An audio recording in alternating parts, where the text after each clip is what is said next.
Just hello and welcome, everyone. I am so excited to be kicking off another year of BorrowBox live sessions. And to start it with the amazing award-winning Trent Dalton is just such a thrill. My name is Natasha. I'm in the BorrowBox digital team. Just some quick housekeeping. We are going to be recording this session and it will be up on our BorrowBox YouTube channel in about 2 weeks. And then you can watch it with friends and family who might not be here tonight. You can tell them all about it. Also, as many of you have already realized, you can use the Q&A button at the bottom of your screen to submit questions. So the first half is going to be myself in conversation with Trent about Gravity Let Me Go and his writing. And then we're going to turn it over to you for the second half. And Trent will answer as many questions as we can get through. And then we're going to finish it off with our traditional author hot seat challenge, which Trent has said he will try his very best to get through 20 questions in 5 minutes. Yeah, far out. If anyone's ever seen me talk about book, they will know, Tash. I've done interviews where people have asked 3 questions. Can you believe 3? It's so embarrassing. I'll keep it going. I'm sure. My dear brother Ben, he's 1/3 of the character of August Bell in Boy Swallows Universe, most beautiful guy in the world. He texted me recently and he's like, "Man, I listened to that interview. Dude, you've got to let them ask more questions." Just like he was just like, "You've got to let them." Don't have a bell, unfortunately. But a bell, or a Pink Panther hook, like a little, yeah. That's it. Yeah. So this session will go for an hour, maybe a bit more. People will hang around, no doubt, because they want to get their answers. I'm not going anywhere, Tash. Questions. We're here. We've got our coffee. We've got our wine. We're all sorted. So let me formally introduce our guest. Trent Dalton is the 2-time Walkley Award-winning journalist and the international best-selling author of Gravity Let Me Go, Lola in the Mirror, Love Stories, and All Our Shimmering Skies. His books have sold over 2 million copies in Australia alone, which is incredible. And his debut novel, Boy Swallows Universe, was voted as #1 in the ABC Radio National's top 100 books of the 21st century countdown. I know a lot of you would have been tuning in. I voted. I listened for the 2 days. That was incredible. So, if anyone who's watching this voted for that, I thank you with all my heart. It was one of the great moments of my life. So thank you. Yeah. He lives in Brisbane with his wife and 2 daughters. I just want to say officially, welcome, Trent. Tash, it's such an honor. And to all the gang who have taken the time out there on the BorrowBox community, it's just so great to be here. You're just big part of my world, you guys. So I really appreciate it. It is such an honor for me to be talking to you because I remember mid-2018, probably just prior to that, I got an advance copy of a book called Boy Swallows Universe. Oh, wow. Yeah. And when you are a bookseller, you get these books that actually you don't know anything about. Your publisher rep is, spruiking a new writer. And I just fell in love with it immediately. And, we sold heaps of copies. I was telling everyone about it. We had book clubs discussing it. It was a really big book for everyone that year. And then, of course, it went into the stratosphere when Netflix then did the TV series. Yeah. So it's kind of surreal for me to now be 8 years later, you've written 5 books, and I actually get to talk to you about what these books mean to me and how much I've loved and enjoyed reading them, because I know that everyone who's listening has probably, the thing that we're drawn to is that they're open-hearted, big feelings, visceral, but then you aren't afraid to carefully navigate us to the darker themes. Oh, wow. And I feel really safe in your writerly hands when you are going to take us to those places. Oh, Tash, well, you couldn't have said anything more meaningful to me. Let me start by saying that whole Boy Swallows Universe journey was only built by booksellers like yourself, and I remember that in 2018, it was you guys who were like over the counter, who were just explaining that book to people. Like, it's such a, if you read the blurb on the back to Boy Swallows Universe, it says something about like drug addiction and prison and, maybe alcoholism. It says something a lot about crime, and it doesn't say a lot about love. Like, it's just a total love story. And it's me just totally writing a tribute to the people I love, like literally the 5 people who I care about most in this world, and the people who got me through my whole entire life. And so, but it was you guys, the booksellers, and particularly in the smaller bookshops that were just having the time to go, hey, no, just read it. You kind of, it's a wild story, but just check it out. And so I thank you so much for that. And yeah, just to kind of be sitting here with you and our amazing community tonight, it's never lost on me. It's so special, like it's so bizarre. I just did this. We were just like eating, dinner, and then I'm like, oh, I'm going to go talk to some people who are taking the time to tune in to something because of some stuff I wrote, and you're just saying all that stuff about the darkness and the open heartedness. Like that's just everything about me, that's that you've got me in one, you know what I mean? Like it's just this. Even my wife said it today. Like we were talking about something today, and Fiona said, gee, it's funny really looking back. And I've just been doing this other thing and a couple of other things that are just, again, just exploring the open, the tough, the really real and truthful stuff, Tash. And it's just like Fee said this beautiful thing. She said, when you look back, 20 years from now, you're going to just look back on a time in your life and go, yeah, you were documenting your entire sort of, not just your existence, but your very being, like your whole flipping heart and soul. And it's like, so anyway, what I'm trying to say is thanks for identifying that, because it is like, it's all there on the page, sometimes too much. And I apologize for that, but it's like, but other times I'm just sort of going, bang. I don't think you should ever apologize. I mean, yeah. Everyone's a fan. Why else would they be tuning in? I think obviously many in the audience have read Boy Swallows Universe or seen the TV series. And as you said, it's where you kind of laid bare your, childhood family story as autobiographical fiction. And as I was reading Gravity Let Me Go, the new book, I kind of was thinking about, had you ever thought that you would maybe fictionalize your adult life? And when did the seeds germinate for actually writing this story? Great question, Tash. Damn good question. It really. I had a moment. I go on real gut feel. I adore the suburbs. I'm not just talking the Brisbane suburbs. I've covered stories in every sort of, almost every kind of nook and cranny of this country, like as a journo. And I've gone to so many sort of regions and so many areas, and I'm constantly amazed by the darkness that lies beneath the great Australian dream. And I'm talking the great Australian suburban dream, and I had this epiphany. I live in this little, really, it's quite the kid in Boy Swallows Universe, Eli Bell, he's dreaming of just getting out of this place. He's in Bracken Ridge, which is the story of my life. I love Bracken Ridge, don't get me wrong. But when I was a kid, I was in this housing commission kind of, it was a real bit of a shitbox of a home, and it was a shoebox, and I wanted to sort of get out of there and go to kind of the type of suburb that I'm living in right now, which isn't by any stretch. It's not Beverly Hills by any stretch, but it's just a good, safe Brisbane suburb.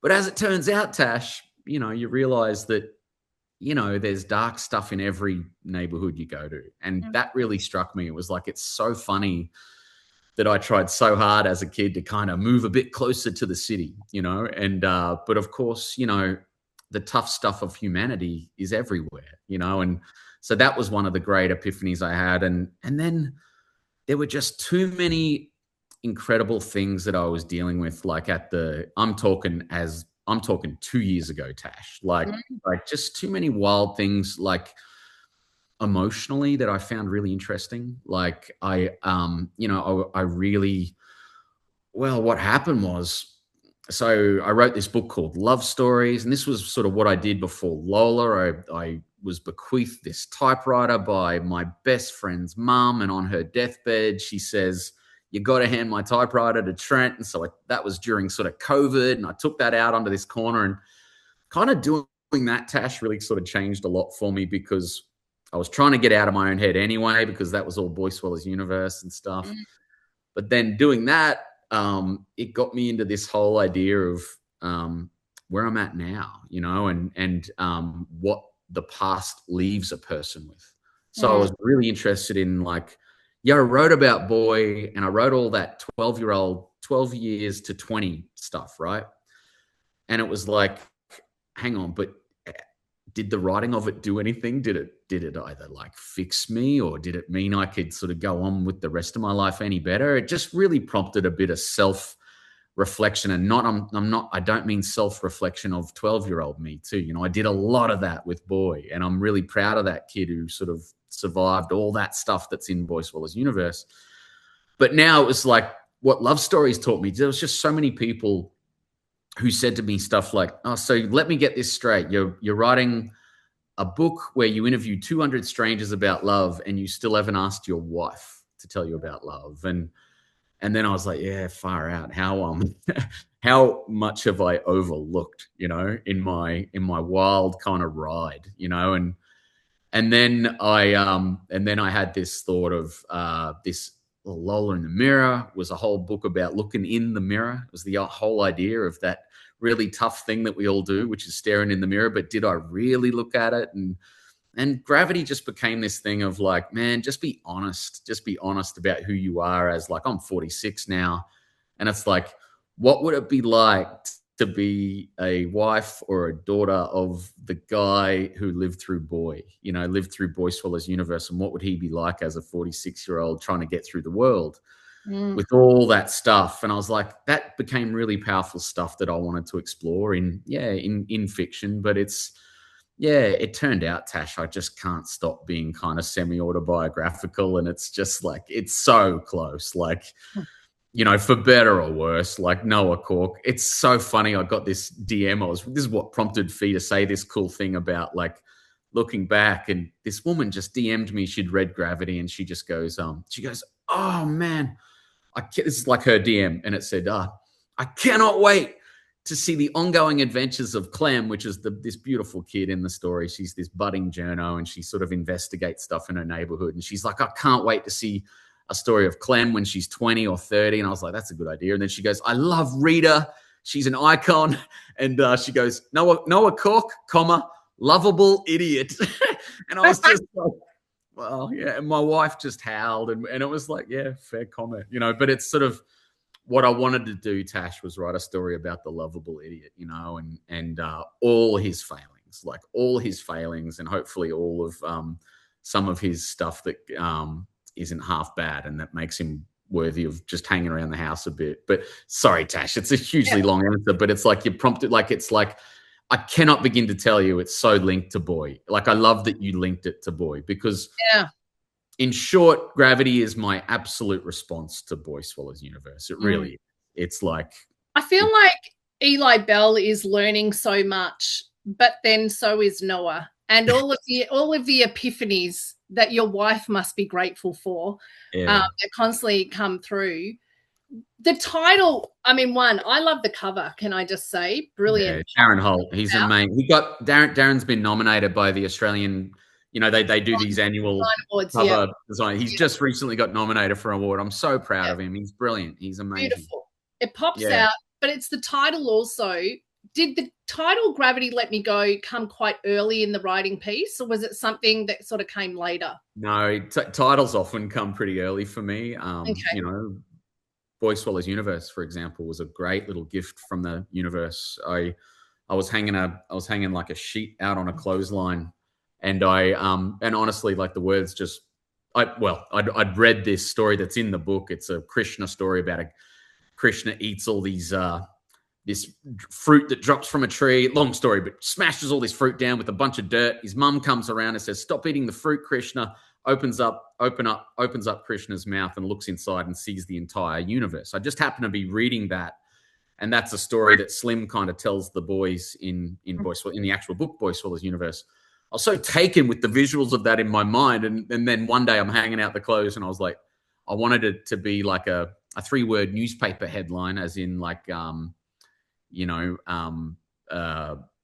Hitler invades Poland, you know, that type of. And it was like Boy Swallows universe. And that was like that. And then from there, I was like, if I can explain what that actually means. And of course, the great metaphor for that is you swallow it all down, the hard stuff, the beautiful stuff. And cough it up as stars and beautiful things. And that was sort of my through line.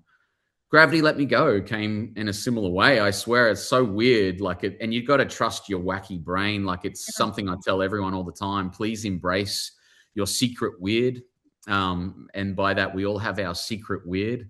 And I mean, it's that weird part of ourselves where we giggle at some stupid idea we have, or where we kind of get embarrassed by our weirdness and maybe don't tell people. Well, I turned my secret weird into like 400-page novels, and I was out putting the bins out, and there's actually a song by Bic Runga. She's the amazing. Oh, hats off to all the New Zealanders. Amazing artist, Bic Runga. And we saw her play this song the other night, and I realized how much it's in my subconscious. She's got a song called Gravity, and the opening line says, "What if gravity let us go?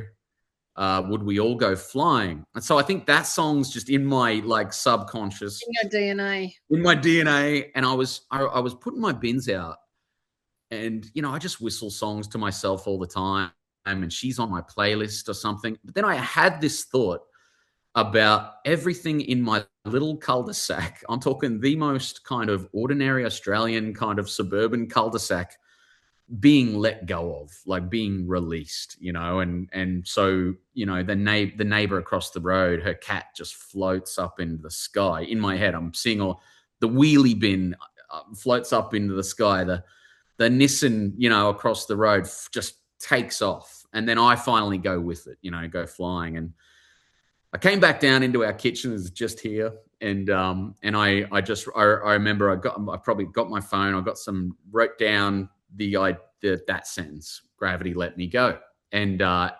it was a great kind of provocation to me. Like it was just something that I found really exciting. Like, what the heck does that mean? And then I thought,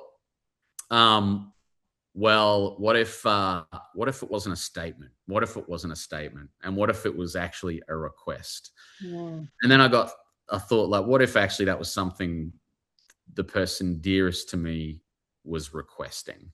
Like what if that was a deep thing that a character's wife said? It was like, I wish I was let go of. I wish someone would release me, and that just started to get really deep for me, Tash. I'm actually getting quite deep thinking about it, because it really speaks to this idea of that I was perhaps taking things for granted. I'm talking about in relationships, and taking things for granted with the people that I love the most in my endless search to write a yarn, and that's what you read that book. It's just a guy just going, damn it, what an idiot. Like what a lovable idiot who just forgot the bigger things at play. And so the book became this thing where, okay, there's this bigger mystery, but what if the greater mystery is who wrote those words, "Gravity let me go," on the family bathroom mirror? And what if you found out it was, the person you cared about? It's that thing blokes do where we wake up sometimes and go, oh, damn, maybe the person I thought that I made the happiest in the world isn't turned out to be just quite as happy as I thought she was, And I was like, that's just a very common thing. I'm not but it's like, it's just a really beautiful place to speak to as well, I agree, because I think for those that haven't read this novel yet, and definitely, you can get this on BorrowBox, download the audio book, which Trent has narrated, and we'll talk about that later, but or the ebook.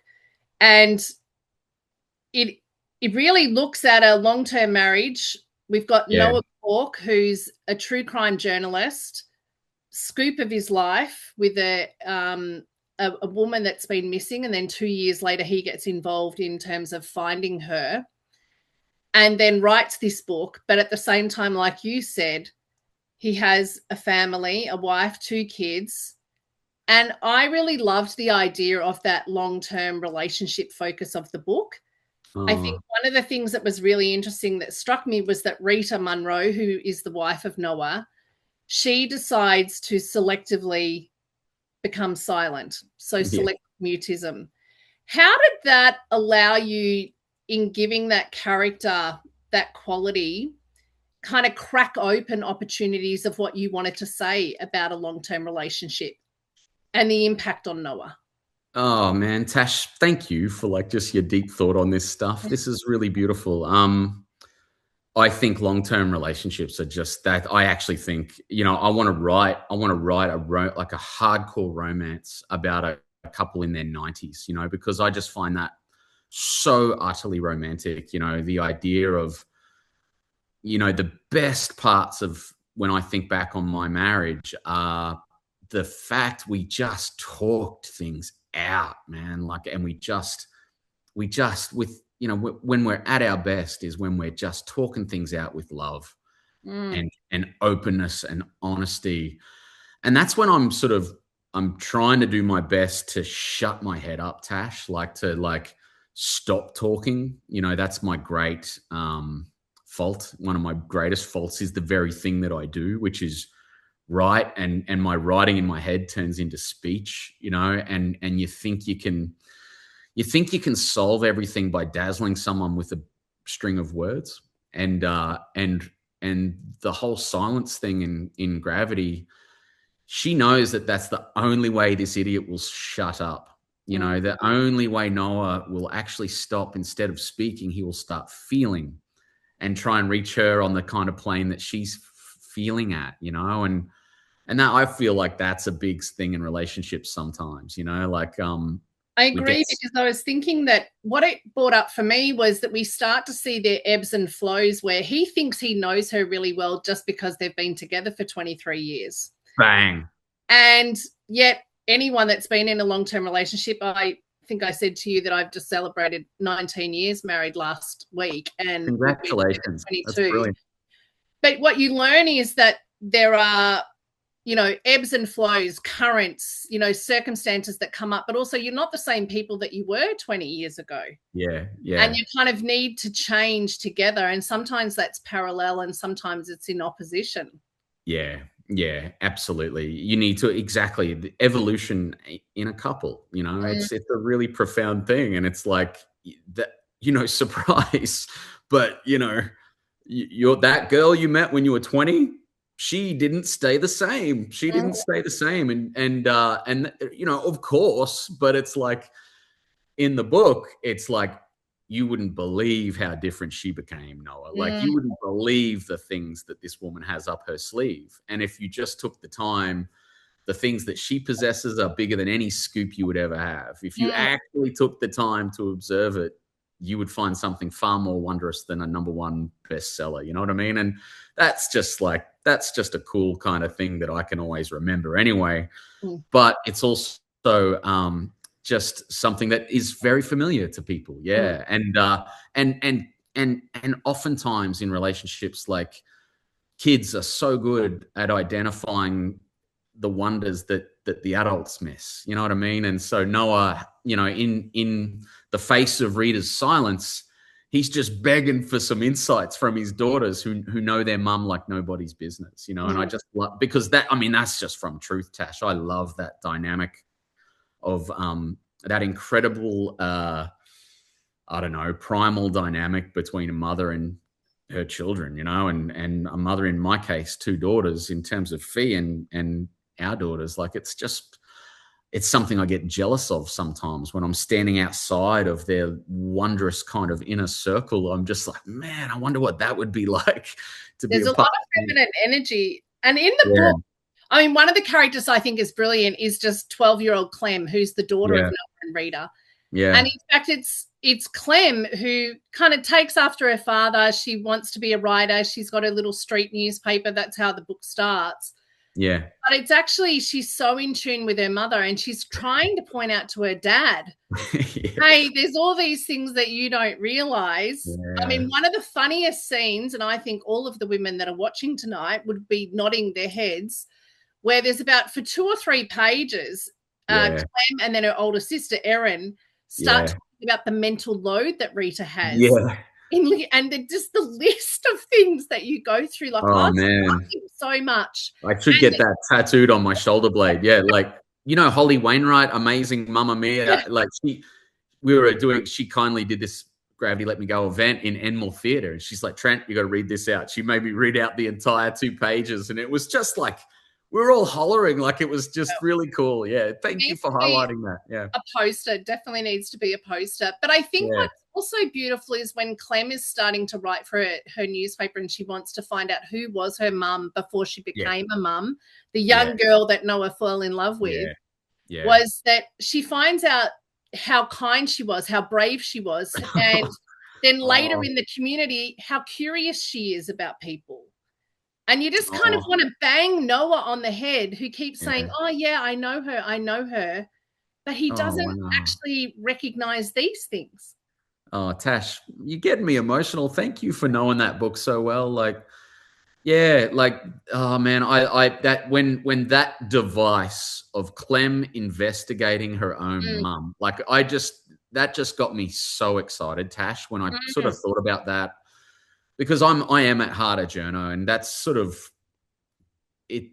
That comes from real life, mate. Like, I just I spent I've been a journo for 26 years, and I've spent my life, I did it in love. This is what I'm talking about. Like, I will sit down and I'll go full Labrador mode, like, just listen to every last word a stranger wants to tell me about their life, and I will dive in, and I'll get that story, and I'll try and write it to the best of my ability, and miss like 2 years of my own wife's life because I didn't investigate what she was doing in 1992. You know what I mean? Between 1992 and 94, or you know mm, what I mean? Like, there's still mysteries to solve in the mm, most amazing story that matters to me. You know what I mean? Like, and I just find that so compelling, and that's what Clem does. And when she hooks on that, she's like, I know what I'm going to do, Dad. I'm going to write a feature about my mum, and I'm going to write it the most amazing feature. And of course, it turns out to be extraordinary. And it's just that is, Tash. Like, that's the sad, but what I'm trying to tell you, like, I am so interested, but I am actually so guilty sometimes. I would do it. I'd come back from journalism, and you'd be so spent listening to someone's story. The people you care about most, they don't get the best of you.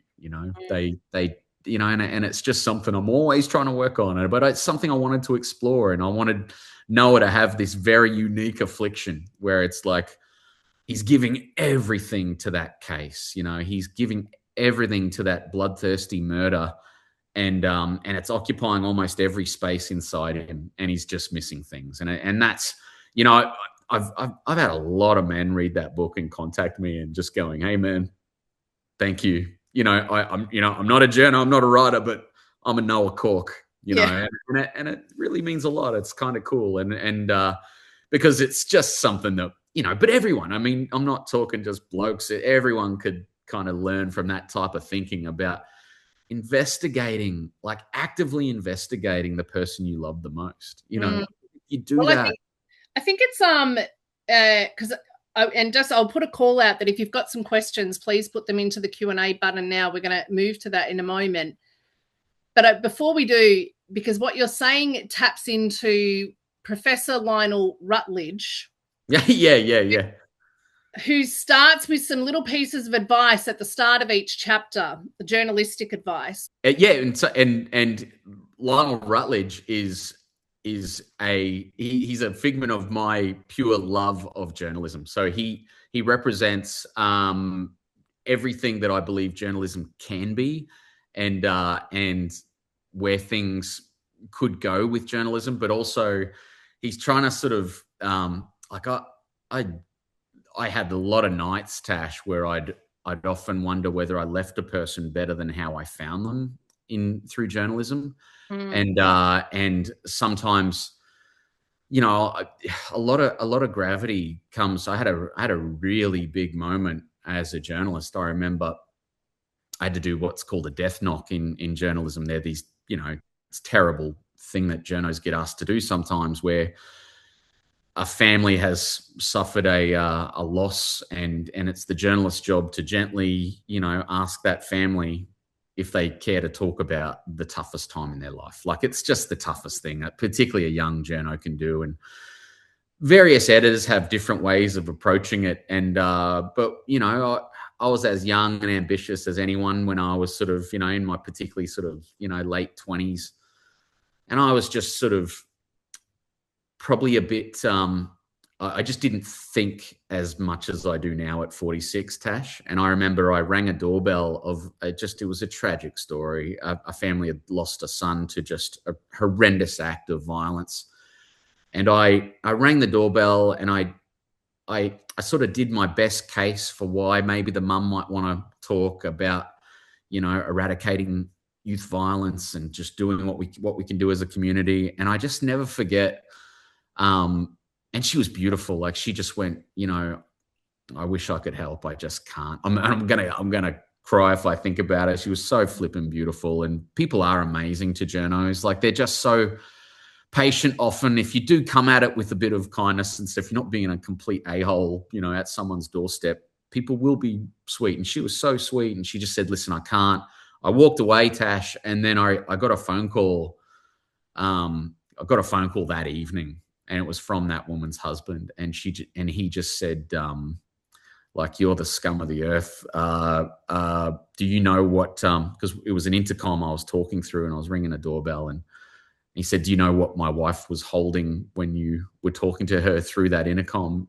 She had just received our son's ashes, and she was holding her son's ashes." And it just stayed with me in terms of just constantly reminding me the other side of true crime is what I'm trying to get at there, Tash. Like, we have a national obsession with true crime, and I get why. It's fascinating what motivates people, and how these things happen, and how they spread across communities, and the effect they have on us all. I'm not, I'll read that stuff and listen to those podcasts as much as the next person. But what it taught me as an individual was, please remember that the ripples that don't just go into interesting storytelling places, the ripples that go into human life that people have to live with for the next 50 years of their lives. And I'm sort of touching on a bit of that in Gravity. I thought that was really important to talk about. This is Noah. He's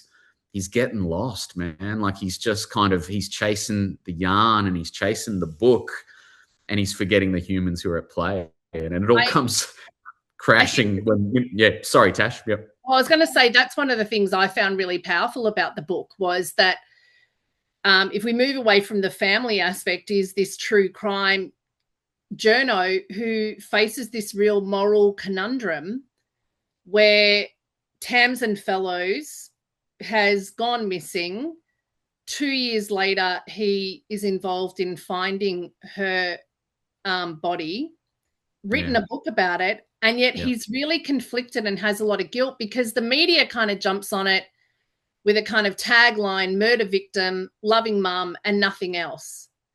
And yet he knows all these aspects. And it was so powerful, the family aspect part, when you wrote about Noah making the connections with Tamsin's family. I mean, it was just so raw.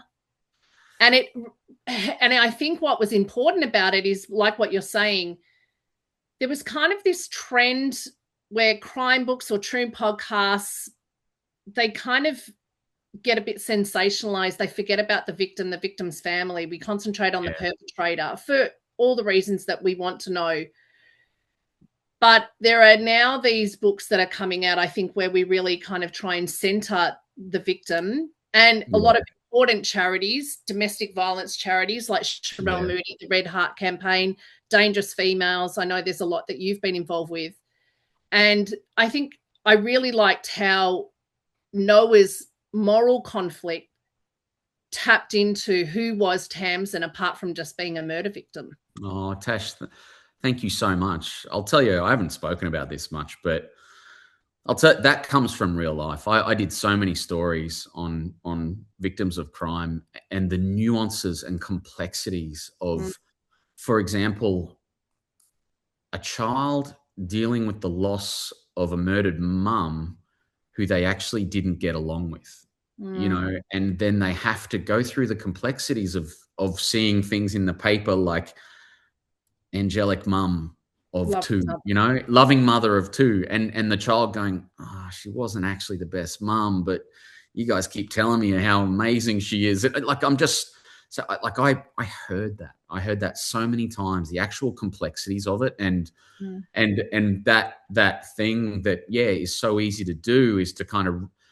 that's just life, right? We try and wrap people up. This is what Noah's doing with his own wife. You know, you try and, we always do that at our peril, like try and simplify someone. And you know, I love any bit of storytelling where people do capture the nuances and try and do that in the best way they can. And it all comes crashing down for Noah when, you know, the children of the victim come to him, and it's almost, he has his reckoning in a very public way where you know, one kid's there just going, "You've ruined my life, mate." You know, he's standing up at Q&A time just going, "You ruined my life, mate." You know, and it's like, Yeah.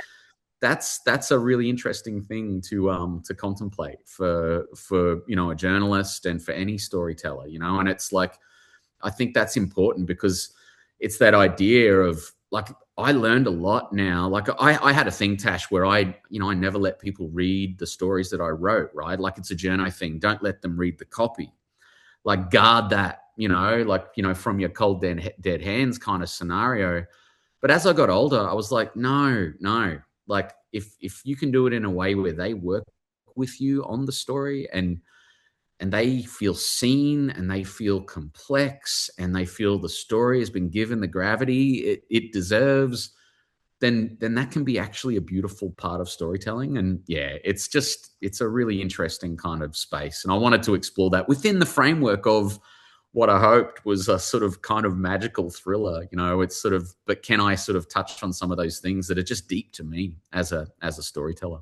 It is a thriller because as we get into the cold case and you're trying to understand, you know, who took Tams, and, you know, Yeah, and why, what was the motivation. To be yeah, honest, you know, I wasn't even sure that if we would get an answer. I thought it might remain yeah, a cold case because Noah keeps talking about how there's never an end to the story.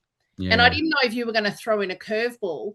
Are I'm those sort of bummed I didn't do that, actually. That's an amazing ending. You know what I mean? That is such a powerful ending, like, because it actually speaks to the thing that I'm actually talking to, is like, when will yeah. the story actually end? They don't. These stories don't actually Well, end for some, because yes, sadly they don't, you know, they even don't end for the families. They never if there do. are answers. Yeah. I Exactly. Even with every answer, it gets passed down generations, and that's what Noah's talking about. It's like, you think the story's ended, it will never end, you know. And that's the brutal thing about these horrendous crimes. Yeah.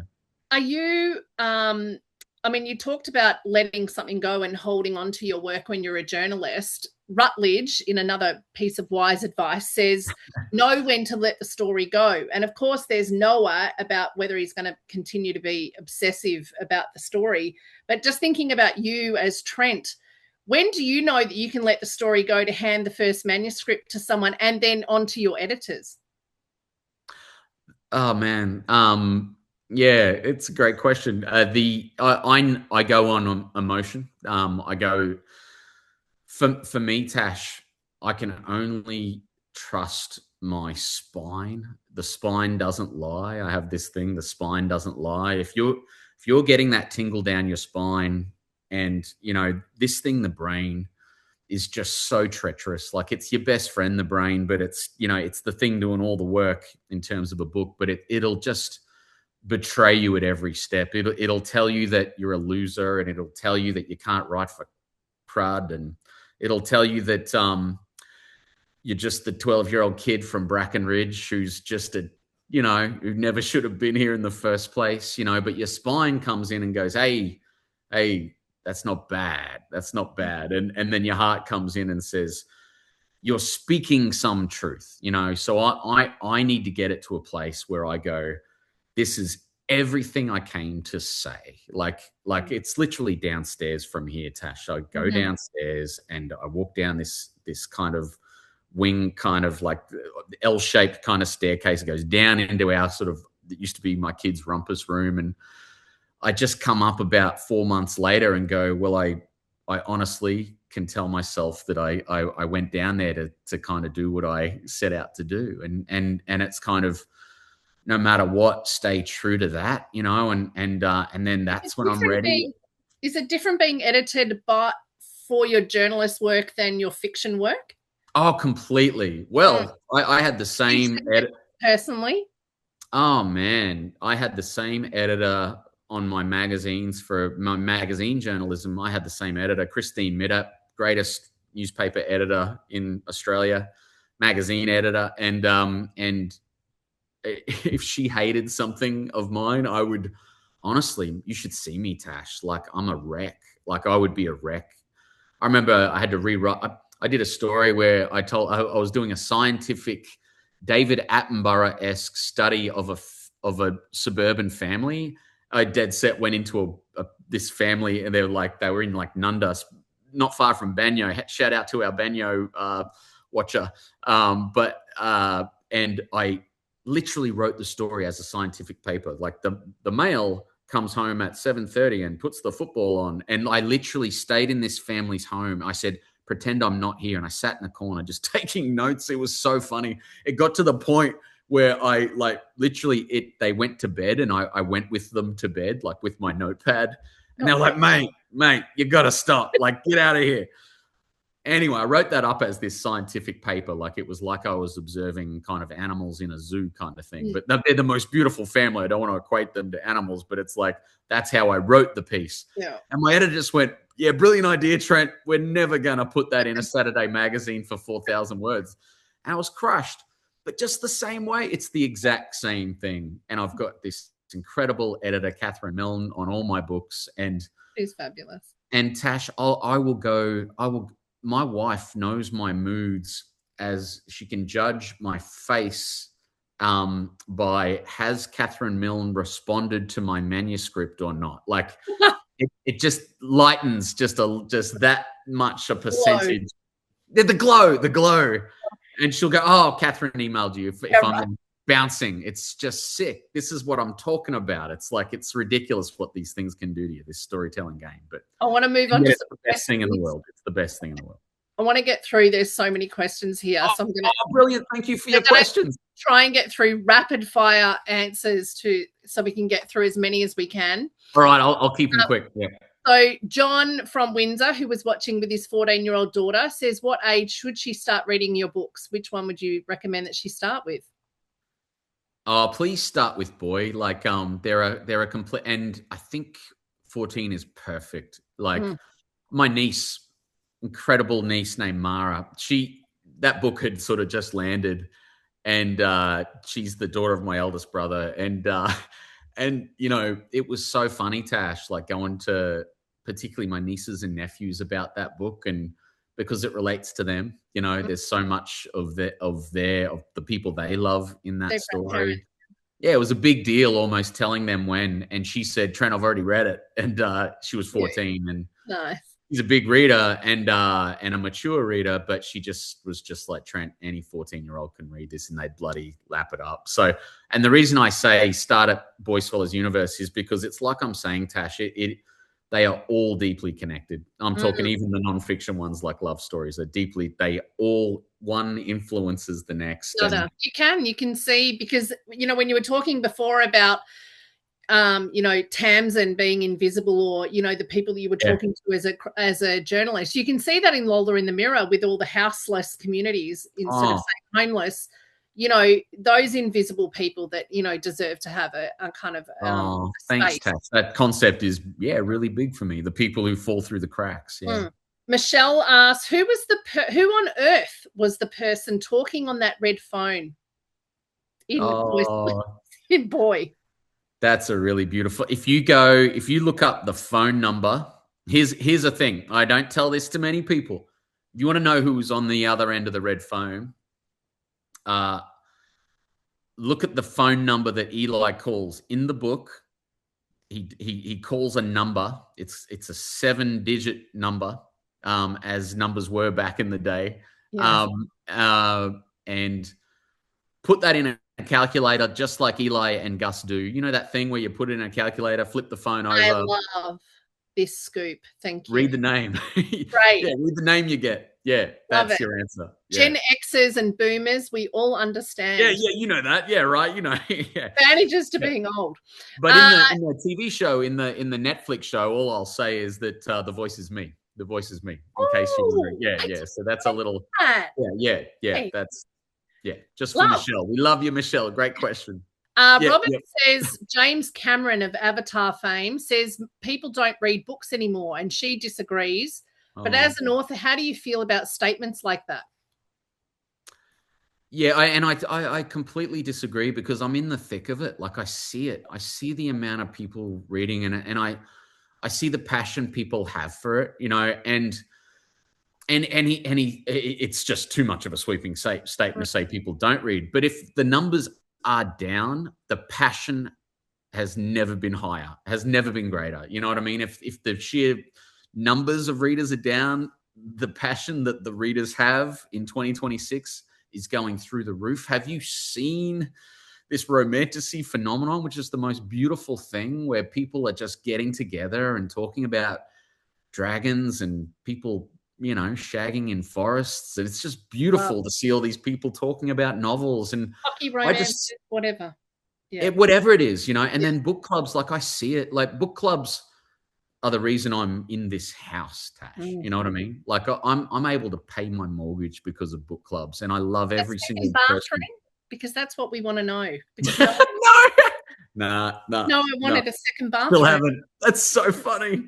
That's so funny. No, we got this pretty small house, and we're still, but we might like it. It's literally got like wood rot and stuff. That actually comes from. It's amazing you say that, but we are You could progressing maybe towards write. like. You could maybe write a bestseller, and then maybe you would get. You know, I've That's heard, right. That's heard right. that maybe is a way. Joe says, was it difficult to change your writing style from journalism to fiction? No, because, and great question. Thank you so much for these amazing questions. No, because I always approach journalism with the way that I'm trying to carry a reader across 4,000. I was a magazine feature writer journalist, still am, but all of the same rules of writing apply.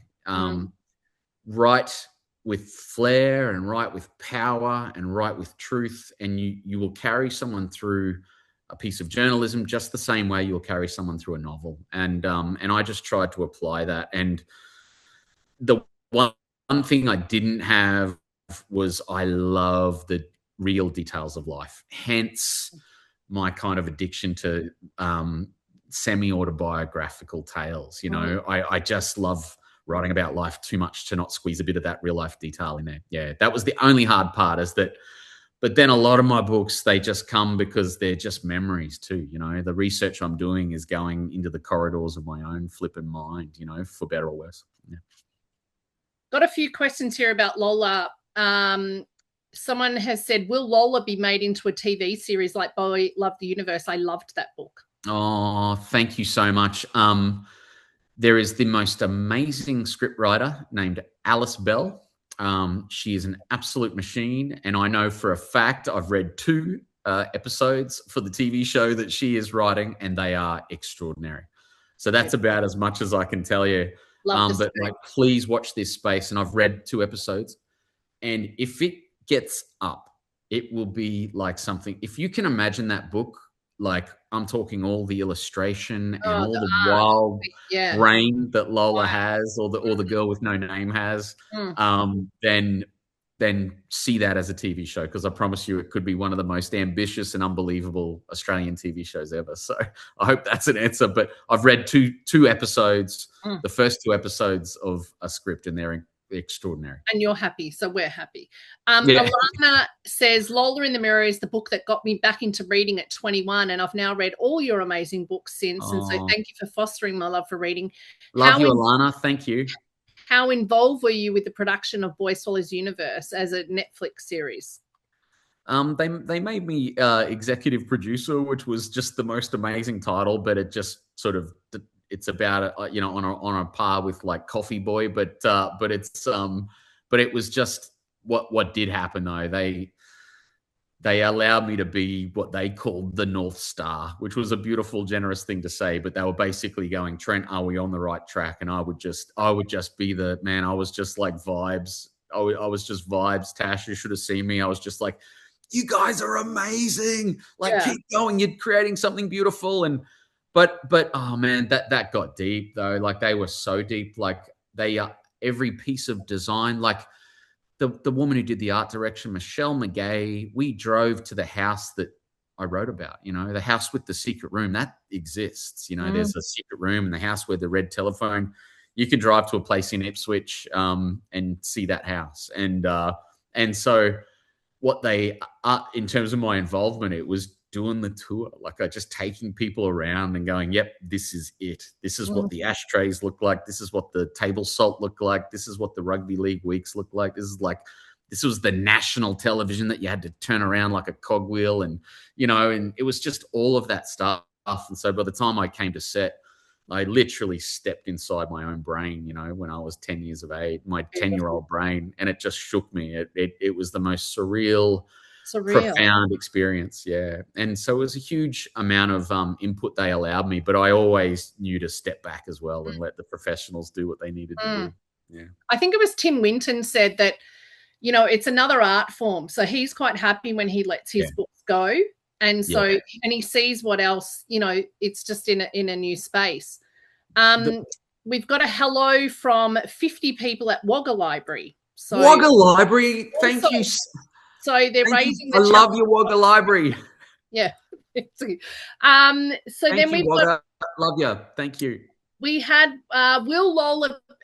Sorry, there was another one here where they said, Sarah says, big fan. Thank you for the stories. I love the adaptations of both Love Stories as a play and Boy Swallows Universe as a TV series. Yeah. Were you equally involved in that production? Was the experience vastly different as a play? Yeah, Love Stories in particular. I just like to say, I've said to you, I'm very disappointed that down in Melbourne, we haven't had our chance to see Love Stories. I'll still keep holding out. Give me a chance. I'm so sorry to anyone in Melbourne or Victoria who wanted to see Love Stories. It was generally a case we couldn't get a theatre when we were doing the actual initial tour, and then that loses a bit of momentum if you can't just squeeze in a little theatre. And it's that Melbourne theatre town. They do theatre so well, but I'm telling you, like, it would be amazing if we got to go down there. And it's so, it's something so beautiful, Tash. Like, it was so cool. And in terms of the involvement of that big time on Love Stories, Fiona and I, my wife and I, wrote these two. We needed a central two characters, and so my wife and I. This is where gravity came from. Sorry, I don't know if I finished that story. Came full circle.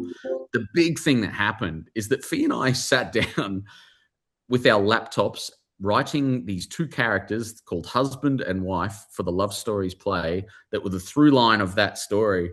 And we sat down in cafes and bars across Brisbane for 2 months just going, all right, every argument we've ever had, let's analyze it. And over 26 years. And it was the most profound and really enriching and rewarding experience. So that, in that way, that was the best contribution to the Love Story play. A good therapy thing. Tash, strongly high, hard recommend. Maybe I can ask my husband. Just sit down and then just go back over and go. And honestly, you end up just loving each other more than ever. You laugh and you go far out. Why was I so caught up about that thing in 2009? What was that about? I don't know. Yeah, it was really great process. As a journo with big feels, hang on, I've just lost the question. Sorry, it just jumped. I'll have to find it. It'll have to. There's just so many. No, great. I love the start of the question. As a journo with big feels. How did you manage to maintain your empathetic boundaries when you're reporting? And I'm asking as a psych who's worked with journalists full time. That's so interesting. I often didn't. If someone was weeping, I was weeping with them often, Tash. I'll tell you the thing I did though. I learned, my biggest problem, I've got a big issue in just keeping my trap shut, but I learned to keep it shut when someone was going through. I learned the power of silence, and in terms of being empathetic, the best thing you can do sometimes is not solve it, not try it, but just honor it. Not solve the words, honor them. Not fix, honor. And I just really learned the power of that. So whenever someone, I would do things physically, I would just lean in, or I'd but oftentimes, or I'd put my notepad down and just let's sit still, and then they would continue on a story, and they would feel so. I remember them feeling so grateful that I just didn't say some nonsense crap that just didn't do anything for them. But the Mm. silence did so much, and that was the biggest thing for me. And that and then I don't know. I would often, what happened, it was funny with love stories. By the time I came to do love stories, there's a power to actually telling your own sort of stuff. Like, this was a really unexpected thing about Boy Swallows Universe.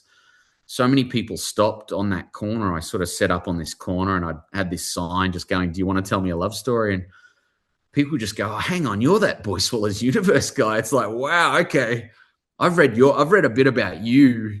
You know, you gave yourself a bit, and I'm ready to give you some stuff back. Something back. So Yeah. thank you for giving, and that was the whole deal. And like, hence, like, you listen to me when I'm on something like this. So I've always made this pact where it's like I did get the stories of so many people, and I have been so fortunate throughout my life to get those stories. So whenever anyone asks me a thing, I'm just like, what do you want? What do you need? Like, how much do you want? Because I'll give you heart and soul, because that's the pact you make. And that helps empathy, getting back to the question. But the biggest thing is remembering that you have felt these things before, and that was I would always be thinking of the times I've felt certain things, which is why, Tash, like, I was always gravitating towards stories about, like, women who'd endured violence, and people suffering from addiction and crime, in terms of why people did it. Like, I could actually sit there and listen, because I absolutely had people in my house who had experienced all of that. You know what I Mm. mean? And so that really helped. Yeah. So yeah, that really does build empathy and Mm. boundaries as well. Yeah. There's some things for her to take away, and all of us. Marianne asks, what made you choose The Cure as the song in Gravity? Oh, I love you, Marianne. Thank you. No, it happened for real. I was on in that scene in the book. It's the meet cute. It's my favorite meet cute I've ever written. It's Noah meets Rita at the 2001 Livid Festival in Brisbane. The Livid Festival was our version of, like, Splendor in the Grass, or some of those great festivals we have across Australia.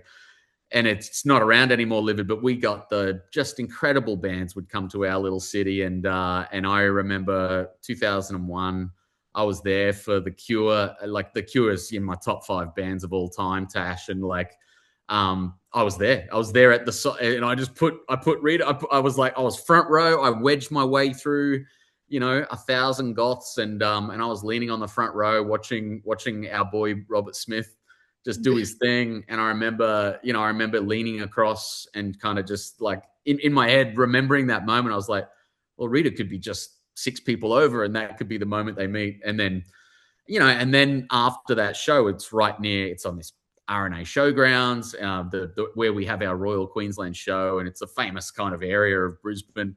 And it's right near Bowen Hills Station. Whereas that's where, like, I would run after Fee when I was like 20.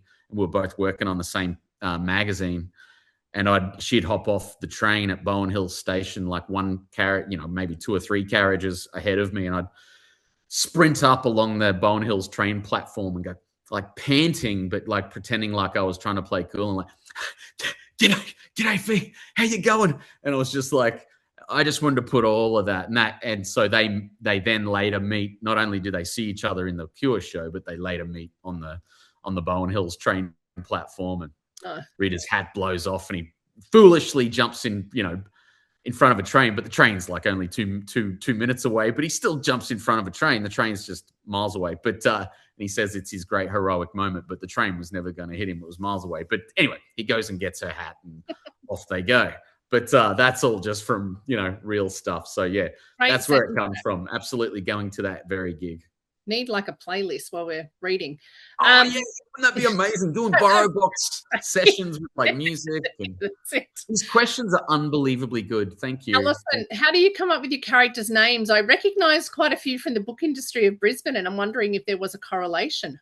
Yeah, that's really cool. Yeah, I'm often paying tribute to, and also sometimes I'll do just readers who have just said the most profound DMs to me or something. I try and sort of squeeze them in. I'm going to do that a lot more. It's just a really beautiful way, just to say thanks to the readers who have just sent, the Wow. most incredible things to me. And so, yeah, if you are someone, if you see a name and you think it's you, it's probably you. Like, it really, you know what I mean? Like, it's like, because there's a thing about that too. Every time I come up with a name, it just sounds fake. Like, it just, so I've got a series of, I've just got a random series of, my mum gave me one recently. She gave me she knows how my brain works. She just found in an op shop. There's a school called Pine Rivers High School, right? My mum gave me a high school photograph of Pine Rivers High School, like 1996, and she's like, I think you'll do something with that. It doesn't mean anything to me, Yeah. but she knows. You know Oh what my I mean? I was like, I'll take it. I want to take that. Squeeze in. It's like, she knows it means something, because it's just characters and names and faces. Yeah. And I don't know anybody who went to Pine River State High, but there's so many What's in a stories in name? that one school photograph. Yeah. Yeah. Shakespeare would say, "What's in a name?" Hell yeah. Yeah. Someone's just asked, how long did it take to write Gravity? Like in a physical point. Yeah. Physically, I usually take about, I'll think, and think and think and think, and that's the best process. Like, with pen and note paper. I love doing ideas with pen and note paper. It just reminds me of the 1990s, and it just sort of reminds me of when I was a kid trying to be a poet or something, and it's just thoughts going down. So that process is probably 6 months, but I'm doing other things at that time. Like, I might be writing a play or something, or like I like doing very separate things. Like, I wouldn't be able to be one of those people who could write 2 novels at the same time, but I could write a novel and a play, or a novel and a film at the same time, if that makes sense, because they're 2 different kind of things. But then basically I need to set aside about 3 months to do what I call the muscle draft, and that's that high emotion. And then what happens is I'll send it to my editor, and she'll invariably say, Trent, it's too dark. and then we will really analyze it and talk a bit about structure. And so that will take another, like, I'll get another 3 months, sometime often over summer. Like, it'll go into like January, and kind of, doing kind of rewrites and edits. And then you're getting a book ready. It might be, you're ready for all the palaver, like by sort of February, March or something, maybe. So yeah, like it can be almost like a year-long process, but the actual muscle going down to the rumpus room writing is probably 3 or 4 months. Cool. Sarah just said, I lived practically very close to Pine Rivers High School in 1996, and very close to Brackenridge. So there you go. Hey, we're practically family. You kidding me? Yeah, like no, that whole area is like, might be in there. That's our hood. Like, that's like Brackenridge, Pine Rivers, Strathpine, Bald Hills. Like, it's all one big amazing hood. We're running out of time, but I want to there's so many people asking about what next. What's your next? I'm glad. I'm not, like, honestly, this is like a BorrowBox. I mean, it's not much of a scoop, but it's like, I haven't. I'm definitely doing a sequel to Love Stories, and actually, honestly, if you want to meet me, anyone's watching this, this is true. Like, honestly, you want to be a part of it. Like, I've got this spot in Brisbane, and it's the spot. I can't say where the spot is, but if you email me with like anything you want to talk about at this spot, I'll tell you where it is. Because if I reveal where the spot is, it'll say too much about what the book's about. But it's totally a love story sequel without being a love story sequel. But I'm bringing my typewriter back to a certain place. And anyway, I've got this inbox for anyone who wants to shoot me a story that they might. It's still all based around love. I've got an inbox called Love Stories, just how you would spell that, LOVE Stories, STORIES box, Love Stories box @gmail.com. If you want to hang out under a particularly amazing tree in Brisbane, there's a bench beneath it. If you want to just come and talk love stories with me, and we might be able to get something in the book, please give me a shout and send me an email, because I'm absolutely going back out and just listening again. And it's just so good for the soul. Like, I realized, Tash, like I have to kind of, it's really healthy for me to fluctuate between fiction and fact. Like it's been a really good process. And I really enjoy doing that a bit if I can. And maybe not every time I'll do that, but it's just, I feel like I'd actually really love to write almost a love stories book every 4 or 5 years, and you can just kind of go somewhere different and do different. It's all about just listening to people's stories and just telling it, shining a spotlight, basically taking an ordinary person's story and reminding them that their story is actually magnificent. Like that's just my favorite thing to do. And I can't wait to do that. That's exactly what I'm doing over winter. That's me this winter. I'm doing it literally as of May 6th, I begin. Yeah. So. Well, and the thing is, everyone's got a love story, so I think you're going to get inundated. Yeah, it's the best entry point. It's the most amazing entry point for sad stories, happy stories, beautiful, tragic, tough stories. It's the most amazing entry point. Yeah. Michelle says, was Rita actually lying in the driveway looking up at the sky, or was that a lie? No, she was. Yeah, that's true. And she's dealing with something truly profound. And the more the book went on, the more I went, nah, I'm just going to make it. I'm just going to go for it. And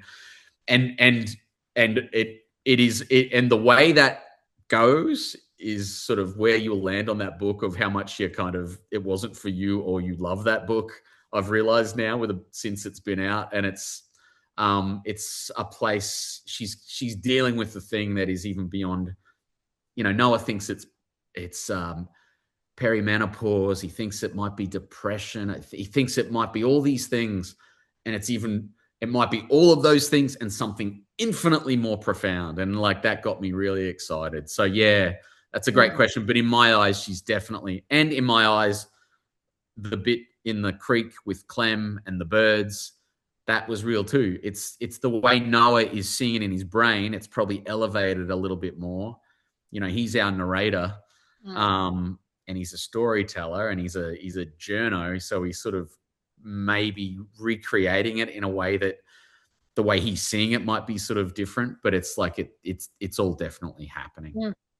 Mark at Aldinga Library at Okaparinga Council said, Okaparinga. We know they're all there. Congratulations at being one of Australia's most iconic authors. I'm at Aldinga Library at the moment, and behind me is a brand new mum with a pram with a beautiful 9-day-old boy. His name is Edward, and is he the youngest fan you've ever had at a streaming event? I'm going to get emotional. Why is that making me so emotional? Edward, I love you. I love you, mate. I love your mum. That's just beautiful, Tash. Thank you for saying that. Yeah. Who sent that in? What was his name? Mark. Yeah, Mark. Mark, we love you. That's so thoughtful. He's definitely the youngest, and he might be one of the most special of all time. Like, that will stay with me forever. To think that that's happening out there, man. And Barrett, you imagine a mum bringing a pram with a kid, 9 days old. We need what? Yeah. Maybe Edward gets a Guernsey in a featured book. I don't know. Someone tell that to James Cameron, man. Someone tell that to James Cameron. Yeah, that's it. Yeah. Love you, Edward. We've got Rebecca from Mariki Library, I think also in the Okaparinga Council. As a woman, I identified with the 2 female characters. Did your 2 girls and wife help you tap into those characters? And there was another question that said, do you talk to your family members about if you're going to write about them, even if it is fiction? Yeah, great question. Together those 2. The first part of it is it's a very tricky one. And the first thing I did with Gravity was, went to Officeworks, printed it out, came back with this real door stopper of a manuscript. And I was like, Fee, can you please read this? Like, you've really got to on this one. Like, and Fee just gets out the big blue pen, and she was just like, no. And there were other notes such as, I won't swear, but she said, what the F is in your head? And there were like big capitals, like, this is like, you can't like there were things like that. And like, but it's really important to do that because like I was literally going to name even the suburb based on the suburb I live in right now, and like things like that. And my wife's like, please don't do that. Please don't do like this is how much of the truth I feel like I I feel it's the writer's responsibility to kind of be a bit like that. And so I was almost like, no, no holds barred. I'm just telling it like it is. And all there are places like all that stuff that happens in that story where like that's a place in my suburb. The bit where he finds the body and like the oven, and there's 2 words written on the oven. I'm telling you, anyone who's read that book, that's real. Like I could send me an email. It's a Actually, love we had a question there where someone said they felt very uncomfortable even with those words in the book when they read them. So you're saying they true. they were on a I snuck into this abandoned, it's in my suburb. It's a terrifying place. And I went in there I went in there at 2 p.m. in the afternoon, and it's a place that's filled with syringes and satanic sort of worship paraphernalia, and it's the scariest place. It's this abandoned 3-story kind of Spanish villa type thing in my neighborhood, and it's just terrifying. But I crept up some stairs, and everything that you see in that book as described is real, and including the words on that oven. And I was like, what does that mean? They are uncomfortable, those words, and I'm sorry that they're there, but they actually mean something, and they spoke to me in the sense of some of that stuff we're saying, Tash. It's about what a storyteller does, and I was like, that could almost be something that a victim of crime might tell a writer, and it's kind of, or how they might feel, or something bizarre that might play on a guy like Noah. But it comes from truth. Like that place is real, just like, and so it was important not to. Yeah, it was still important to kind of separate fact from fiction a little bit. And Fee's really good at helping me with that, saving me from myself. Hence why it's important. And then, yeah, like there were things like, as far as like what I say, my daughters then just hear Fiona and I having these conversations, and then the girls will read a little bit of a manuscript, and I'll go like, oh, there's like red Adidas shoes. Well, yeah, it's like, well, my girls have red Adidas shoes. It's really twisted when it goes into, so they're at once not fans of it as much as they are like, oh, that's cool, Dad. You're essentially documenting our time on Earth, is essentially what it is. But the thing is, I'd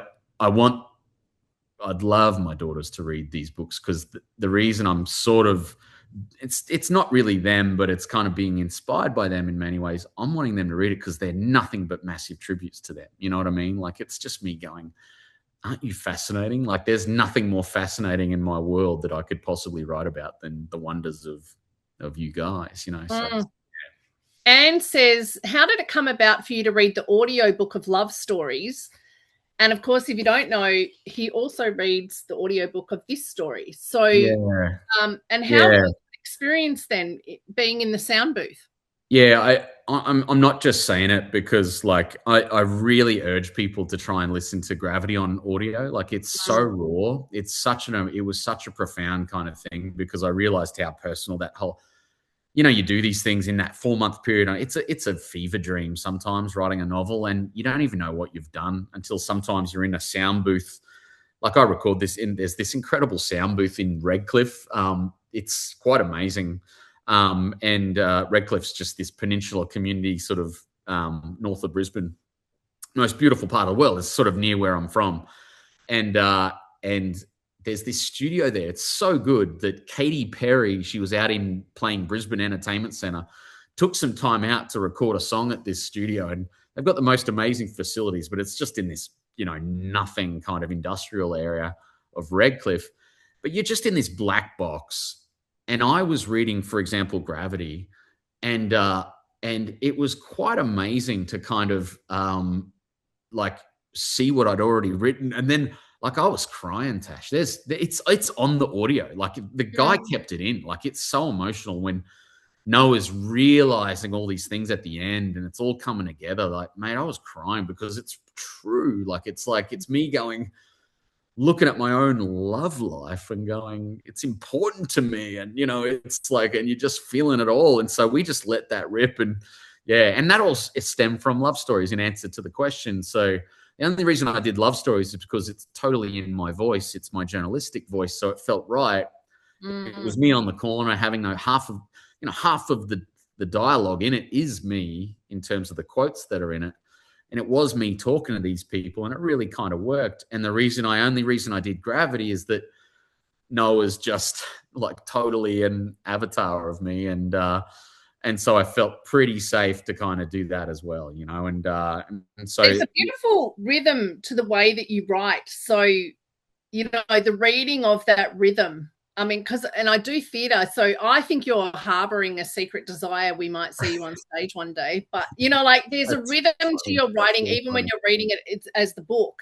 Yeah. But then when to hear you read it aloud, you can hear how the cadence of the sentences actually sound. Yeah. Oh, thank you, Tash. Like that, I actually love reading it because I'm trying to express how I hope people would read. Like I love reading the audio because I am getting across the momentum. There's so much momentum in the way I write. It's not Hemingway. It's kind of this heartfelt kind of outsider freaking weird way to write, but it's just so heartfelt and it's done by feeling first. You know what I mean? Like I'm talking emotion. It's emotion driven writing. Like I'm more than thinking about placement of words, it's thinking about placement of emotion. You know what I mean? Waves of emotion. So I love that you say that. And I love reading audiobooks like that because the way an emotional sentence can slam up against a brick wall of a full stop, it can make things really powerful if you sort of go with exactly the cadences. And that's so important. Yeah. We've had quite a few people asking what you've read or what have you been listening to. I reckon that's come up quite a few times from people here.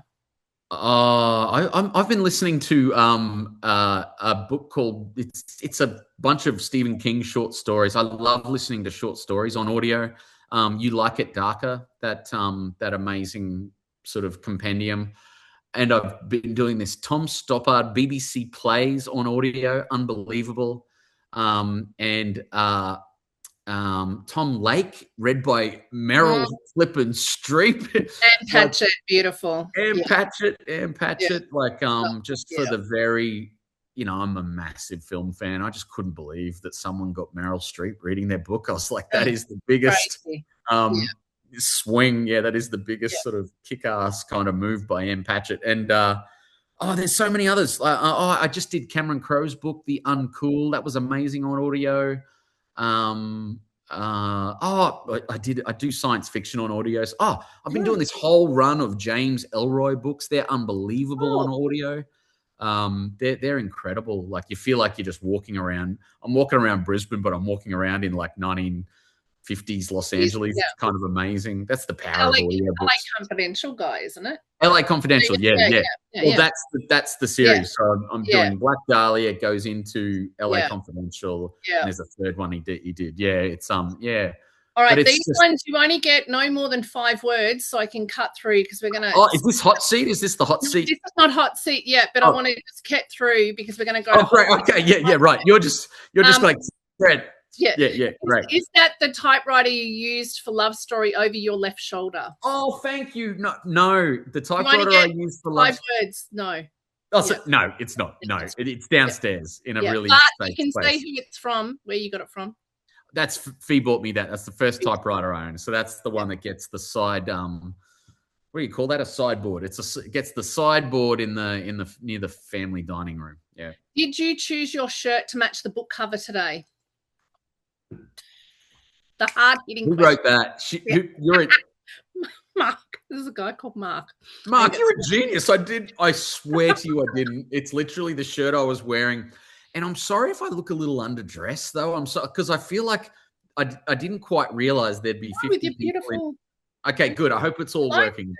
Yeah, I like it. I just felt like I should have put a better jacket on if people were gathering in libraries to honor, just to show you how incredibly grateful I am that you gathered in a library. Well, Noah would have said he had the blue jacket or the brown jacket. I'm disappointed we didn't get one of those. Like, he only had the 2 jackets. I do. That's all I've got. Denise says, when I read All the Shimmering Skies, I told my 8-year-old grandson about the story. We're in a book group together. That is so cute.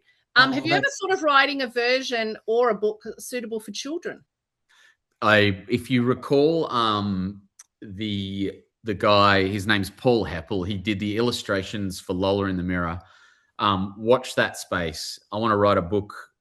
Like, I would love to write I'm not saying like not like The Boy, the Fox, and the Horse, and that beautiful book, but something that is really deep, that speaks to adults just as much as it speaks to 8-year-old amazing readers. Yeah, like I would love that, absolutely. And it would be incredible. Someone was talking about doing, there's all things get promised in the kind of movie adaptation, kind of book adaptation world, but someone mentioned an animated All Our Shimmering Skies, and I was like, that's not a bad idea. Like, it'd cost a lot of money to make a real life version of like a film version of pilot. Yeah, exactly. It's period piece. A holiday to Darwin, so that'd be good. Yeah. That's right. David says, what are your thoughts about Gravity Let Me Go being adapted to the screen, and have you already been approached? Yeah, I have. Yeah. Okay. And we're working out the deal as we speak. And I'm really excited about where they want to take it. And it's, there's so much kind of cinematic sort of stuff in my head that I try and get across on a book. So I always get really excited when a script writer calls up and says they're excited, because I think they see the same things.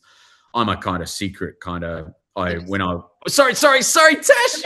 Build on, no, but I'm saying your excitement and their excitement would be just building on each other. It all builds on each other. Sorry, I'm trying to keep to 5. I just realized but Bruce, I'm so excited, and watch that space, please. Watch the space. Yeah. So exciting. Bruce says, how did you find such an amazing reader for the audio book of Boy Swallows Universe?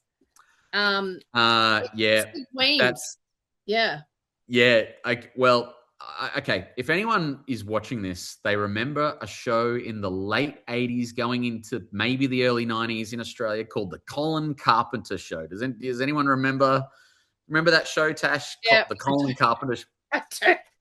The guy Stig Wemyss was basically the straight man foil to Kim Gyngell's Colin Carpenter. My brothers and I'm telling you, man, Colin Carpenter had aspects of our dad. So, like, bless his soul, Noel Dalton. He's Robert Bell in Boy Swallows Universe. I miss him so much. He's the freaking best. But he just had so much Colin Carpenter in him. So we loved watching that show because he just reminded us of our dad back in the 80s and stuff. And we loved Stig Wemyss because we just loved his name and we loved the cut of his jib. Anyway, HarperCollins cut to 2018 or something, and Boy comes out, and they send, oftentimes that you'll get about 4 names of audio voice artists that an author gets to listen to samples, and there's a cool story. I'll tell you this story. I'll try and say it quick, Tash. And you get to choose and listen to all the audio. I didn't even have to listen to the audio. I saw Stig Wemyss is doing audiobooks, and I just went, it has to be Stig. It has to be this guy. And he just absolutely nailed it. But get this, then it came time to do All Our Shimmering Skies, right? And we knew we wanted the voice of a young woman, essentially Molly Hook's voice. Oh, wow, thank you. Mm-hmm. And I get 4 names again. I don't know anything about each voice artist. I don't know a single thing. And out of those 4 voice samples, these are all professionals. These are all, really great Australian voice artists. And I knew exactly the voice that I wanted. I had it in my head. It had to be a very earthy Australian kind of voice that you could believe kind of, I don't know, just would go on a journey with a shovel in hand and get involved in the kind of story that All Our Shimmering Skies is. I picked this one name, this girl named Ruby, and turns out to be Stig's daughter. It was just like unbelievably connected to, Stig's daughter, Ruby, became this incredible voice artist as well. So it just goes around and around, and the journey. I just love things like that. Like, I didn't know at all who it was, and it was so beautiful that, like, so there's this sort of father-daughter thing with the audiobooks even. But that's the sort of I love the story. way she evokes Molly. Like, she is Molly. She's flipping off. Yeah, Thanks, Tash. she's amazing. She's brilliant. It was a great job in that I production. cannot stress the art of it. You said it before about Tim Winton saying that about movie makers. I feel the same way about audiobook readers. Like, it is an art unto itself. And, like, I just get so impressed with these people who can evoke the emotion that I had just in my head and tried to put on a page, but they make it real. They make it real, and they understand every emotion that's in a book. It's quite incredible. Yeah. Charlene says, Mr. Cork hoped the Broncos would win the grand final the year the book was written. Do you think they'll win this year? Up the wires. Well spotted. Well spotted, Charlene. And what that means. And up the wires. Up the wires is Warriors. Okay. Yeah. Who are going incredibly. They are just powering. Okay. So up the wires. They're just like an amazing thing. Noah's sake, it all happens. And so like the dad in the books, he's like, pigs might fly. Yeah, the Broncos might win a grand final. We went ahead and bloody won one. It was unbelievable. I couldn't believe it. Yeah. So dreams can come true, and I think we can do it again, but we're currently depleted with terrible injuries. We've got about 11 Broncos out, Tash. Damn those injuries. It's grim times. Yes. Last question, or more a statement. Sandra, are you aware of the incredible value of your books for us new Australians? And they've put that in quotation marks. I learnt so much about Brisbane and its culture through your books of Boy, Love Stories, and Lola. So thank you. And she's based with Ipswich Libraries. Thank you so much for that comment. That's the most amazing thing. I've heard a lot about that. And I hear people who have just, arrived in Brisbane, permanently, and they'll be walking around West End, in Lola's footsteps, or they'll be walking around Dara in Eli's footsteps. It just means the flipping world to me. Best DM I ever received. A boy in Korea. He's 15, and he says, I have no idea where Dara, Brisbane, Queensland, Australia is, but because I read the Korean translation of Boy Swallows Universe, I've decided to live to adulthood. That's a thing a boy wrote me. And it's the idea of these books crossing, kind of cultures and crossing kind of, oceans and then actually, welcoming people into kind of my hood. Like, that's the most touching and beautiful thing. So thank you for saying that. Yeah. That's the power of stories. Right. Totally agree. How special that would be to get that. We are now up to the author hot seat challenge. I don't know how you're going to go, Trent, but I'm going to be answering so quickly and quickly. Yeah. Well, rapid. Right, you've got 5 minutes, 20 questions. 20 questions, 5 minutes. People hang in there. We're on the last 5 minutes. All right, and the time starts now. 1, are you a morning person or night owl? Morning, definitely. Increasingly, the older I get too, like, it's like becoming 5:30 a.m. type morning. It's ridiculous. Okay. Favorite place to write? You know what? I'm about to tell you where I'm going to do this next book. I was about to let it slip. Okay, don't let it slip. But when we know that that's where you wrote it, we'll know that's your favorite place. Well, why don't you say where's your favorite place to read then? Oh, that's beautiful. There's a corner. It's in Lola in the Mirror. There's a curve of a rock wall just under the Victoria Bridge. If you ever find yourself in Brisbane, anyone traveling up here, take a walk under the Victoria Bridge on the South Bank end. There is the most peaceful little curve of rocks where I have sat for many an hour and read stuff. It's the most beautiful part of the world. And it's and that I read a whole scene in Lola in the Mirror where, if you remember that book, a pram comes flying down a hill and basically lands inside Brisbane River. Well, that comes from me sitting on that particular place and just reading and thinking about life and just literally taking lunch breaks or whatnot and sitting down there and just thinking about stuff. It's just the most, and because of Lowell, it's become my favorite spot as well. Like, it's funny how, you can write something and then other people know about it, it becomes even more important to you. Yeah. Beautiful serenity. Listen to music or silence when you write? I actually realize I have to have something. There's some of the great writer, Chuck Palahniuk, who's like the Fight Club guy. He talks about writing. You have to make it fun. Mm-hmm.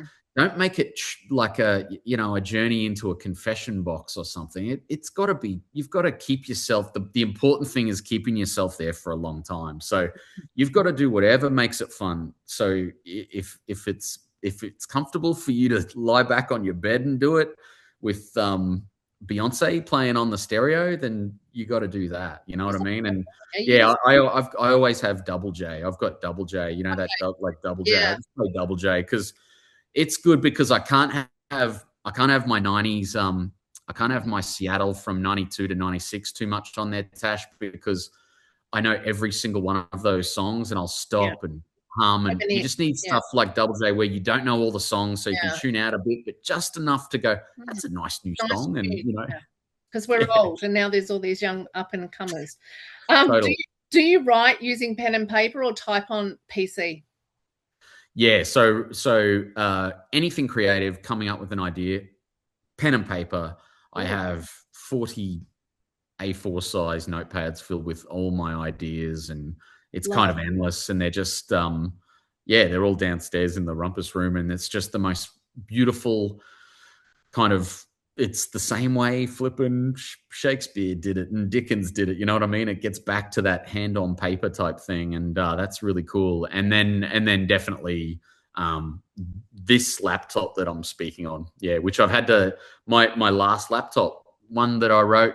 You know what I wrote?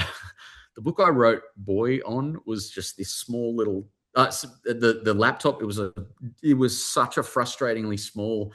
I swear. All I could afford or indulge myself in, because I had a work computer at work at my journalism job. It was such a kind of indulgence to buy this little laptop to try and write this little novel. And it was this Toshiba little sort of, they called it like a netbook. They didn't even call it a notebook. It was just like a pocket. It was so ridiculous. And I used to try, and it would conk out all the time. And anyway, sorry, it was, So now, and then I go to laptop after that. 3 minutes and we're on question 5. Okay, sorry. Favorite drink while we're writing? Pasito. It's all through Boy. It's just the most historic, amazing kind of. Favorite drink you loved as a child? Oh, Pasito. Sorry. Okay, my favorite drink now. Favorite Negroni cocktail. After you finish, unbelievable, like 5-star masterpiece. Negroni's like the Tim Winton of cocktails. But then I will say, Pasito as a. If you got a cold, anyone from Pine Rivers would know what this felt like too. You got an ice cold Pasito in summer in Brackenridge, and you're standing on the footpath. That's as good as being 12 gets in Brackenridge, man. Yep. Living life. Number 6, favorite book you loved as a child? Storm Boy. Just the dad was my dad, the pelican was my football, and the kid was me. Great. Number 7, book you return to again and again. Oh, Cold Mountain. Cold Mountain is a masterpiece. Charles Frazier. That book's unflipping believable. I love that book. Cold Mountain. It's this guy just trying to get back to his love and Civil War, and he just it's just beautiful. First person you show your completed first draft to? Fiona, my wife. Yeah. What is your snack of choice while writing? I love it. Morning.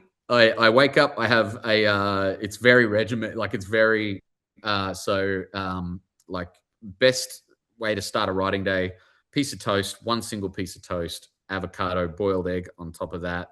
And then I will try these days it used to be, you can't sort of sustain this. It used to be go back up for a ham and cheese tomato jaffle, like on the jaffle iron, walk back up the stairs, and you can't be smashing down ham, cheese, and tomato jaffles like every day though. Like you sort of, and I'm hitting 46 now. And so now I get that. I've got a bit of trail mix that I get from Coles. And so I have a bit of that at like 11. And then I slice some cheese and I have it on a bit of Jats, and then like some fruit and stuff. and then yeah, that's pretty much like, and then I'll be hitting kind of, making like, doing dinner time. Yeah, that'll Yeah. get me through to, yeah. But it's important to have something to, again, a snack will get you back to the desk. Like Get if you back. that snack Yeah. gets you back on the Gotta desk, get you then back. do it. Yeah. This is the hard-hitting questions of how to become a best-selling author in Australia. Oh, cool. Number 10, would you prefer to visit the future or the past? Future. Past, if I got like one day to go tell my old man about everything that happened with Boy Swallows. Oh, that. Yeah, if I just got a chance, that's the, I just go back and go, hey, Dad, can you believe that shit? Yeah. Can you believe what happened? Oh, Yeah. that's really affected me. Yeah. Oh, sorry. I know that. Yeah. Just that one Yeah. little bit in the past. Yeah. Yeah. Number 11, favorite book to screen or stage adaptation that's not your own? I just saw a play, or it was an adaptation of The Great Gatsby by Ooh. Queensland Theatre. Yeah. It was just last month. Right. It was unbelievable. It really took a couple of new spins on that story that I was like, that's cool. They really dug into the war stuff, and it really kind of shaped Gatsby. It was very cool. Yeah. Beautiful. Favorite smell? Petrichor. It's the rain when it falls on bitumen, and kind of the ozone smell after rain. What is a sound or noise you love? My eldest daughter playing Pearl Jam Black in her bedroom on guitar. Cute. Sound or noise you hate?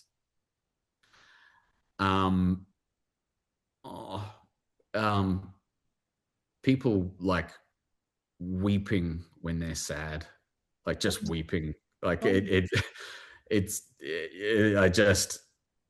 just like people because they're broken it's just something I just remember hearing a lot of, and it's the sound. It just immediately strikes me at my very core, you know what I mean? And it's at once at the very heart of everything I write, to be honest. I think I'm trying to sort of, all my stories are based on running, and I think I'm trying to run from that sound. Are you a collector of anything? Stories. Love stories. I collect love stories. I've got a whole freaking inbox with hundreds of them. Yeah. And a second book idea. Who was your childhood celebrity crush? Winona Ryder. Hands down. Yeah. Okay. My daughter. Anyway, we recently. Oh no, sorry. You don't need many more details. Winona Ryder. We are over time. Okay, what superpower would you love to have? What superpower would you love to have? Yeah, time travel. Yeah, time travel. I'm obsessed with time travel. I want to write a whole time travel book. Like there's so much of Back to the Future, one of my foundational movies when I was a kid. So much of Back to the Future in Boy, and it's like Boy Swallows Universe, and time travel is just extraordinary. I will look out for that one. What skill do you have that might surprise us? Something quirky? Like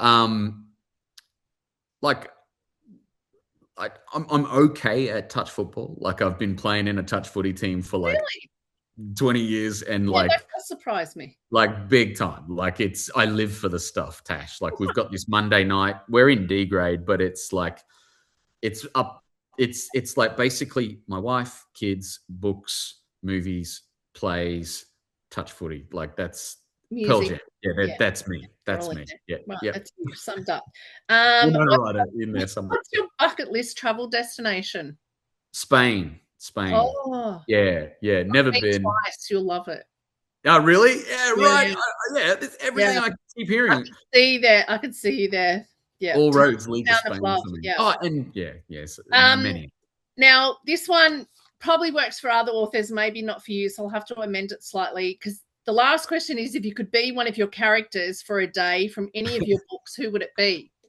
Yeah. Well, I'll say one of the characters that I'm not, but I have been a lot of those characters. Yeah. I'll say Molly Hook. I loved Molly Hook in All Our Shimmering Skies, and I would actually love to go on that adventure that she goes on, and see the things that she saw, and make the friends that she made. Yeah, that'd be just a dream come true. That'd be nice. Yeah. I just, as we're closing off, and thank you for everyone that stayed overtime, because as we know, Trent could talk all night and we could listen to you all I'm night. so But sorry. I'm so no, I think sorry. it's amazing. I love that the New Oh, Zealand people are, like still going. It's amazing. love you, New Zealand. Thank you. The um, this has come about because BorrowBox, opens it up to all of our library customers, and it got me thinking that all of these people who are part of a library community and what that gives to them, and how libraries are a safe space for people and what Oh, they actually kind of allow people to access when perhaps access might be difficult. And I just wondered if you wanted to share in closing just a memory of you in your library experience. oh, Tash. I mean, it's deep. You know, I don't think he'd mind me saying my beautiful dad. I spoke about him before. He's up, he's up there, and he just the sweetest guy, but just had his drinking problems. Had some demons, and it would just be nights out at Brackenridge. I remember growing up. I'm talking from the age, I'm talking 10 till by the time 10 until some mate of mine gets his license, until 10 until 16, just going to the Brackenridge Library and staying until Robin. I mean, I've caught up with Robin, this incredible librarian. She every kid in Brackenridge in the 1990s knew Robin. Any kid who read that is sorry in Brackenridge knew Robin. And I've done book events at Brackenridge Library, and Robin turned up, and I've just wept because she'd let us stay, Tash. Like, she'd let us stay, well and truly when doors had closed, and I think instinctively she knew that there were nights when I didn't want to go home, and because it's just not that night a particularly happy, it was a very happy place a lot of the time, but some nights it was really shit house, and just these beautiful women who would just say, mate, yes, I'm not going anywhere. I'm still packing up here, and I'd just be there. I'd be reading like rugby league books, and I'd be reading like comic books, and then those books turned into Steinbeck and Tolkien, and you know what I'm saying? Like, you grow up in a library. I grew up in Brackenridge Library, and Robin saw me grow up. That's what libraries mean to me. And I know Brackenridge Library has since had a massive upgrade, and I went out there and I could not believe, you said it, there's this safe space for all those kids out there on the fringes of Brisbane. We're talking like there's brilliant libraries right across, I'm talking every city. They're in New Zealand, they're in Singapore, these amazing safe spaces, as you say, for kids who want to dream, and what a place for a kid to hang out in. You know what I mean? Like, it was a good place. Like and that's where I'm talking about Storm Boy and stuff. It's there, that I'm taking those books home. And then I get older and I'm taking the Basketball Diaries home. And then I'm taking bloody Down and Out in Paris and London home. And I'm just going, wow. And then I'm reading about people writing about the things that my parents are dealing with. You know what I mean? So it's like, that's what Brackenridge Library, it starts to give the kid answers. And it's like, yeah, Tash, they are evidence. This is the thing. I talk about this all the time. A kid needs evidence. A kid needs evidence that he will have a shot at going somewhere in his future. Proof. And libraries are just safe spaces full of evidence, of wonder. You know what I mean? Of people living their lives in wondrous ways. And it's like, what an amazing gift that just comes for free to every Aussie Kiwi kid. What an incredible gift, So thank you. Thanks for every freaking librarian out there who's looking after the me's who was me, who was being Robin, all those librarians who were being Robin, it's just quite extraordinary. I love that also it's a place where across generations they can all meet. I mean, even just tonight where the guy's saying, we've got the baby there, Edward. There's older women who's saying that she's talking to her grandson, and that everyone can come into the space and in like this talk about a book that's impacted them. And I just want to thank you for your time tonight, because you've been so generous. So thank you to everyone that is, stayed with us for all of this, because it has gone over time. But you just wear your heart on your sleeve. You're in your writing and now in this talk. And I just want to say that Professor Rutledge would be proud, because he says, if nothing else, be brave. Oh, stop. That is actually why I love your work, because you take risks, you defy pigeonholing.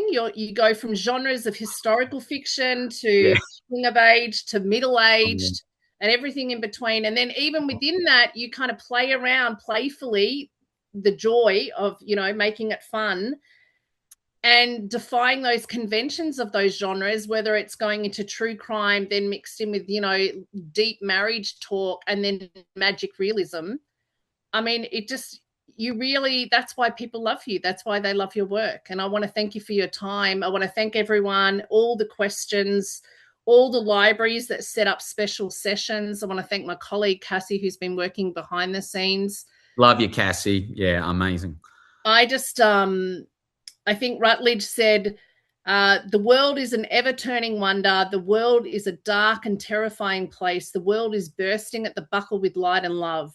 And I just look forward to seeing what you do next. So, oh man, Tash, that's really beautiful. That's so beautiful. For everyone, thank you for being part of this event. Trent has given you the details if you want to reach out to him to be part of the Next Love Stories project, particularly if you're living in around near Brisbane.